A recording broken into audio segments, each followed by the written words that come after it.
Ana juga dulu penggemar kajian seorang ustadz di Kota Malang yang kajiannya diadakan di Masjid An-Nur, Jagalan.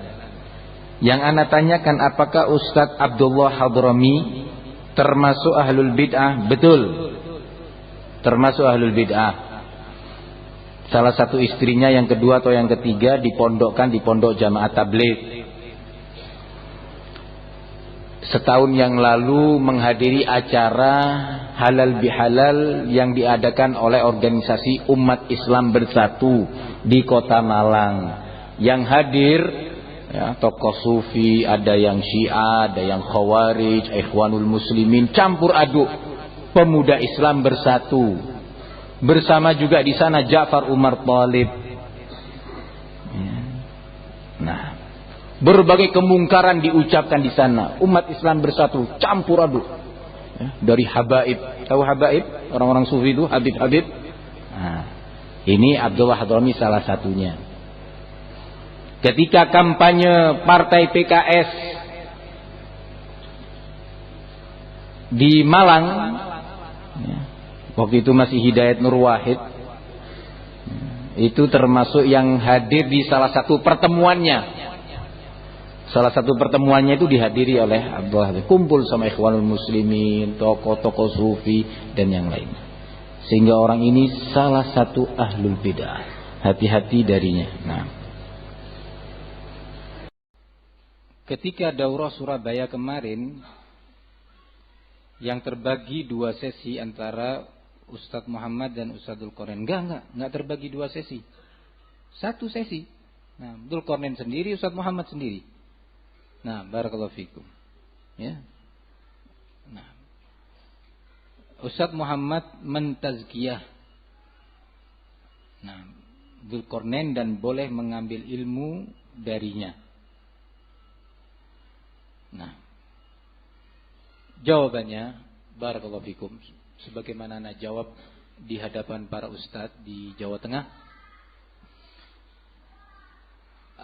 Ustaduna al-Ustadz Muhammad As-Saywid adalah ustadun fadil, ustadz ahli sunnah di atas al-manhaj salafi, dan punya ghirah terhadap sunnah dan salafiyah. Nah, ini yang pertama harus diyakini. Beliau juga punya jasa yang cukup besar terhadap dakwah salafiyah di Indonesia.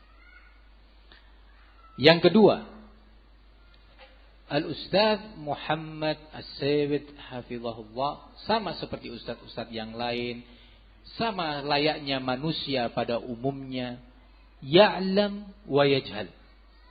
Bisa tahu dan bisa tidak tahu. Namanya manusia. Yang serba tahu itu adalah al-allamul ghuyub. Alladzi bikulli syai'in alim. Allah Subhanahu wa ta'ala. Itu saja yang maha tahu. Manusia ya'lam wa yajhal. Bisa tahu, bisa tidak tahu. Bisa punya data, bisa tidak punya data. Yang ketiga, atas dasar itu kaidah yang ditanamkan oleh ulama kita berdasarkan dalil Al-Quran was sunnah, man alima hujjah ala man lam ya'lam.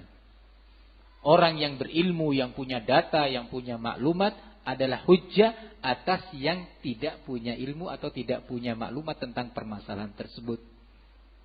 Nah, Ustadzuna Ustadz Muhammad dalam jawabannya, kalau antum telaah dengan baik, beliau membatasi, ya, tidak tazkiyah secara mutlak. Dia bilang ini yang saya tahu. Kalau nanti di kemudian hari ada lain, ya lain lagi.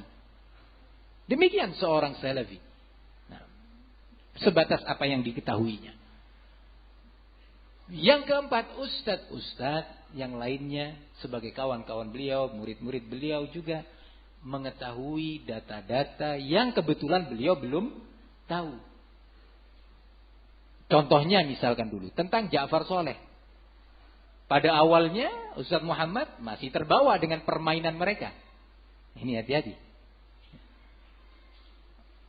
Ustadz Muhammad, Ustadzuna Ustadz Askari sempat terbawa dalam arus ini tadi. permainan mereka. Tapi berbeda dua ustadz ini dengan yang lainnya tadi. Nah,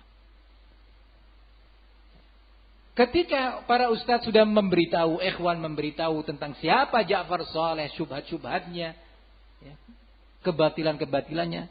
Siapa ustadz yang pertama kali berbicara di majelis umum tentang Ja'far Saleh? Ustadz Muhammad. Hannan Bahannan juga demikian. Sempat beliau ke bawah dengan arusnya. Wah, sampai mengadakan daurah rutin di Cirebon. Ya, dikumpulkan, ya, dipuji-puji Ustadz Muhammad oleh mereka, Hannan dan yang lainnya. Ustadz kita, ustadz yang tertua, yang semua itu adalah murid-muridnya. Ada kepentingan, bukan jujur memuji itu, enggak. Ada kepentingan politik. Nah, bahaya ini. Ternyata subhanallah, ketika Ustadz Muhammad sudah mendapatkan penjelasan dari asatidzah, tidak mempertahankan dirinya, enggak, pendapatnya. Rujuk dan kemudian berbicara tentang Hannan, dan beliau orang pertama yang berbicara di majelis umum tentang Hannan Bahannan.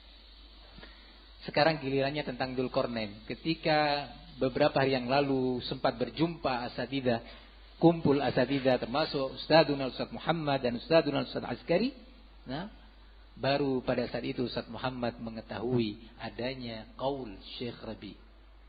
Maka oleh beliau dibayar kontan, nggak kredit, ya, nggak kredit, kontan di Purwokerto. Bisa untuk mendapatkan nanti ya suara beliau, ya, tahdzir beliau terhadap Dzulqarnain. Ya. Barakallahu fikum.